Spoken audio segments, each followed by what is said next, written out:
7.3 का question number 5 बताते हैं। देखिए क्वेश्चन नंबर 5 किताब में क्या लिखा हुआ प्रश्न। ठीक है, प्रश्न देखिए लिखा हुआ है कक्षा 9 में आपने पढ़ा है। ध्यान 9 उदाहरण 3 की किसी त्रिभुज की मध्यिका एक किसी त्रिभुज की एक मध्यिका उसे बराबर त्रिभुज क्षेत्रफल वाले दो त्रिभुज में विभाजित करती है। ठीक है, तो इसी को हमको सिद्ध करना है यहाँ पे। ठीक है, जो मध्यिका है वो त्रिभुज को दो बराबर क्षेत्रफल वाला जो त्रिभुज में विभाजित करती है हमको सिद्ध करना है। ठीक है, तो इसके लिए पहले से त्रिभुज बना के रखे। आप इस त्रिभुज को किसी भी क्रम में बना सकते हैं। ठीक है, किसी भी क्रम से आप कोई भी भुजा पे मध्य बिंदु ले सकते हैं। ठीक है, आप ए बी पर भी ले सकते हैं, एसी पर भी और बीसी पर भी। क्वेश्चन में ये थोड़े जिक्र किया हुआ है कि कहाँ से लेना है, लेकिन क्वेश्चन में इतना बताना कि ये सत्यापन आपको त्रिभुज एबीसी के लिए करना है और एबीसी का शीर्ष बिंदु भी दिया हुआ हमको। ठीक है, तो हम किसी पर भी एक मध्य बिंदु लेके हम सिद्ध कर सकते हैं। ठीक है, तो पहले से दिया हुआ है त्रिभुज ए जिसका निर्देशांक बी सी, यानी त्रिभुज ए बी सी के शीर्ष बिंदु के निर्देशांक दिया हुआ ए बी सी, तो हम यहाँ पे पहले से लिख कर रखे हैं और बी सी को हम यूज किए हैं डी भुजा मध्य बिंदु बी सी के रूप में। ठीक है, तो हमें क्या दिया है, त्रिभुज ए बी सी में बिंदु डी भुजा बी सी का मध्य बिंदु है। त्रिभुज ए बी सी में डी बिंदु जो है भुजा बी सी का मध्य बिंदु है। हमें सिद्ध करना है त्रिभुज ए बी डी का क्षेत्रफल बराबर त्रिभुज ए डी सी का क्षेत्रफल। ठीक है, तो हमको सबसे पहले डी बिंदु का निर्देशांक पता करना पड़ेगा। जो डी बिंदु किसका मध्य बिंदु है, डी बिंदु भुजा बीसी का मध्य बिंदु है। तो इसलिए बीसी भुजा के मध्य बिंदु के निर्देशांक बराबर क्या होगा, x1 प्लस x2 बटा 2 होता है ना, y1 प्लस y2 बटा 2, क्योंकि मध्य बिंदु बीसी भुजा पर है। तो हम यहाँ से x1 लेंगे, यहाँ से x2 लेंगे।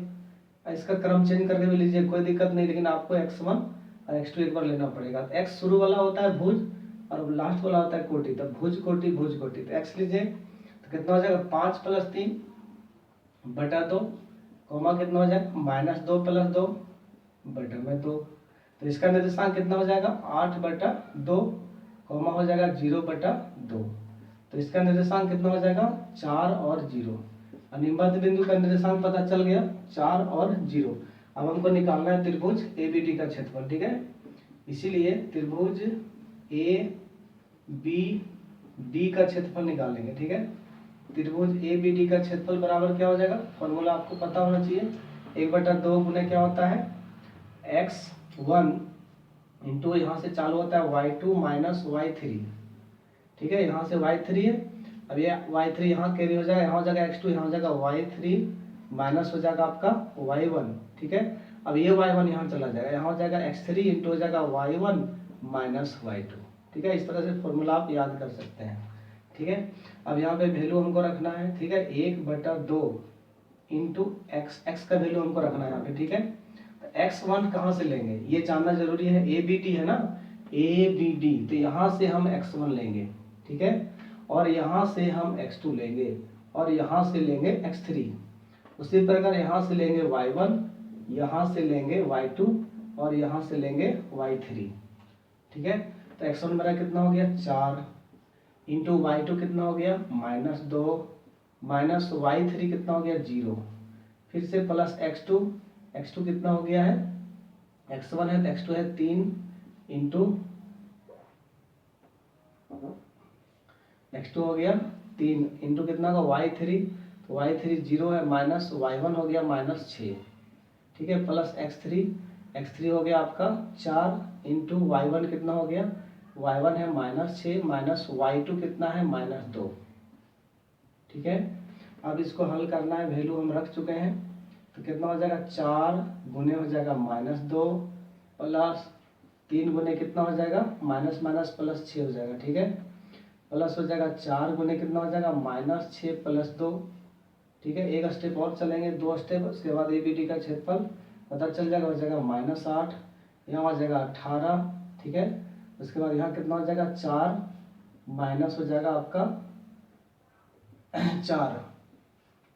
फिर से एक स्टेप चलेंगे हम, 1/2 गुने कितना हो जाएगा -8 प्लस 18 -16 हो जाएगा, क्योंकि 4 को गुना करेंगे -4 से, तो 1/2 गुने इतना 16 8 कितना हो जाएगा 24 प्लस हो जाएगा आपका 18, 16 4 20 4 24। ठीक है, अब बराबर कितना हो जाएगा 1/2 गुने में कितना हो जाएगा 24 में 18 घटेगा तो हो जाएगा -6। ठीक है, तो इसका आंसर कितना हो जाएगा -6/2 बराबर -3 वर्ग मात्रक।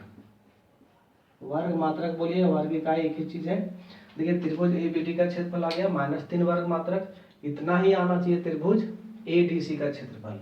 ठीक है, तो ये सत्यापित हो जाएगा। अब यहाँ से हम त्रिभुज एडीसी का क्षेत्रफल निकालेंगे। आप यहाँ तक उतार लें, उसके नीचे फिर इसको अगला त्रिभुज का क्षेत्रफल उतारना है। ठीक है, तो यहाँ से हो गया त्रिभुज एबीडी का क्षेत्रफल। अब यहीं से बनाते हैं त्रिभुज एडीसी का क्षेत्रफल, यहाँ पे चेंज कर देंगे। ठीक है, त्रिभुज क्या लिखेंगे, एडीसी का क्षेत्रफल। ठीक है, अब एडीसी का क्षेत्रफल यहाँ से निकालेंगे।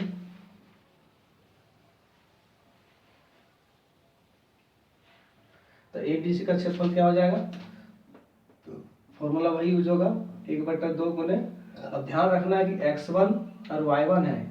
ठीक है, अब यहाँ पे एडीसी यूज कर रहे थे, यहाँ मेरा x2 हो जाएगा ये।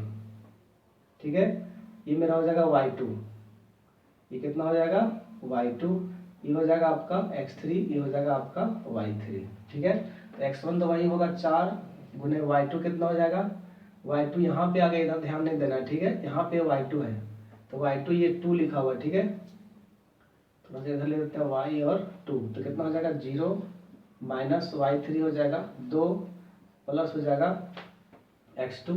तो x2 कितना है, x1 के बाद x2 है 4 इंटू y3 है 2 माइनस y1 है -6 प्लस x3 है 5 इंटू y1 कितना है -6 और y2 हो गया आपका 0। ठीक है, ये छोटी कोष्टक है 1/2। अब हल करेंगे, 4 में -2 से गुना करेंगे तो जाएगा -8 प्लस 4 को गुना करेंगे कितना से, 2 + 6 से, 2 + 6 बराबर 5 को कितना से गुना करेंगे, -6 से। ठीक है, ये बड़ी कोष्टक दे रहे हैं। ठीक है, ये हो जाएगा आपका बड़ी कोष्टक।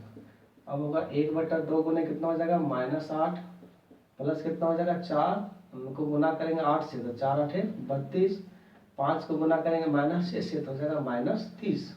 अब नेक्स्ट कितना हो जाएगा 1/2 गुने हो जाएगा -38 प्लस 32 बराबर कितना हो जाएगा 1/2 गुने कितना हो जाएगा -6 बराबर कितना हो जाएगा -6/2 बराबर कितना हो जाएगा -3 वर्ग मात्रक या वर्ग इकाई।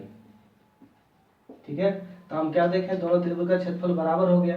ठीक है, तो हम लिख सकते हैं क्या, यहाँ पे नीचे लिख सकते हैं, अतः किसी त्रिभुज की मध्यिका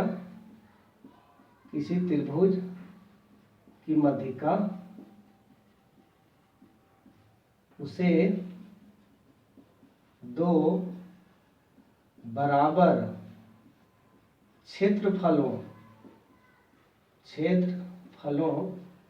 वाले त्रिभुज में या त्रिभुजों में विभाजित करती है।